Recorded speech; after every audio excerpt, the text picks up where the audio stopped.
শোনো মোহাম্মদ, আজ তুমি যদি আমাকে কুস্তিতে হারাতে পারো তাহলে আমি ইসলাম ধর্ম কবুল করব।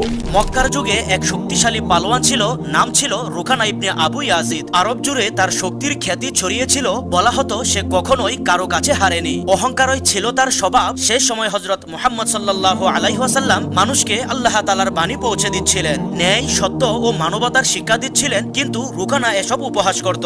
এরপর একদিন নবীজি তাকে ঈমানের দাওয়াত দিলে রুকানা ঠাট্টা করে বলল, আপনি যদি সত্যিই নবী হয়ে থাকেন তাহলে আমার সঙ্গে কুস্তি লড়েন, যদি আমাকে হারাতে পারেন তাহলে আপনার কথা ভাববো। তখন রাসূল সাল্লাল্লাহু আলাইহি ওয়াসাল্লাম বললেন, যদি এতে তুমি সত্যের দিকে ফিরে আসো তাহলে আমি প্রস্তুত। লোকেরা জড়ো হলো, প্রতিযোগিতা শুরু হলো। এরপর প্রথম ধাক্কাতেই নবীজি তেমন কষ্ট ছাড়াই রুকানাকে মাটিতে ফেলে দিল। তখন সে উঠে দাঁড়ালো, আবার চ্যালেঞ্জ করলো। দ্বিতীয়বার আবারও মাটিতে, তৃতীয়বার আবারও মাটিতে পড়ে তার চোখের আগুন নিভে গেল। তখন সে বুঝে নিল এটা শুধু শারীরিক শক্তি নয়, এর পিছনে রয়েছে আল্লাহ তাআলার সাহায্য এবং সত্যের শক্তি। আর সাথে সাথে সে ইসলাম গ্রহণ করলো। এরপর সে হয়ে গেল ইসলামের একজন শক্তিশালী যোদ্ধা।